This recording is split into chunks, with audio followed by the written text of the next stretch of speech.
Le docteur Moulin-Boaché, expert en sommeil, observait les visages fatigués dans son cabinet. Il savait que, après 50 ans, le repos devenait une quête plutôt qu'un acquis. Il avait synthétisé 11 rituels simples pour réaligner le corps avec les rythmes naturels. Sa première prescription était la lumière du matin pour réveiller le cycle biologique. Chaque patient recevait l'ordre de s'exposer au soleil dès le réveil. La lumière naturelle inondait la rétine, stimulant ainsi la production de mélatonine. Le soir, le rituel s'inversait. Il fallait tamiser les lumières de la maison. Il conseillait de bannir les écrans 2 heures avant le coucher. Les lumières bleues agressaient le cerveau et retardaient l'endormissement. Une douche tiède, accompagnée de musique douce, devenait un prélude au sommeil. Cela abaissait la température corporelle, signalant au corps l'heure du repos.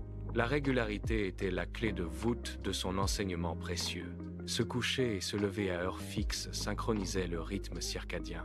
Il insistait sur l'importance de ne pas rater le train du sommeil. Il fallait écouter les bâillements et céder immédiatement à la fatigue. La chambre devait devenir un sanctuaire avec une température de 10 à 8 degrés.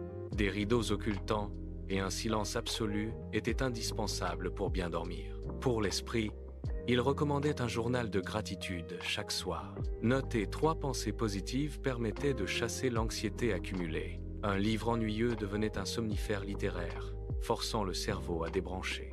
Fixer un point au plafond dans l'obscurité aidait à alourdir les paupières. Enfin, la technique militaire consistait à détendre chaque muscle, de la tête aux pieds. Respirer profondément permettait de lâcher prise totalement. Le docteur voyait ses patients revenir avec des yeux clairs et un visage apaisé. Ils avaient retrouvé le sommeil, non comme un luxe, mais comme un droit. C'était un retour précieux à l'équilibre naturel de leur corps.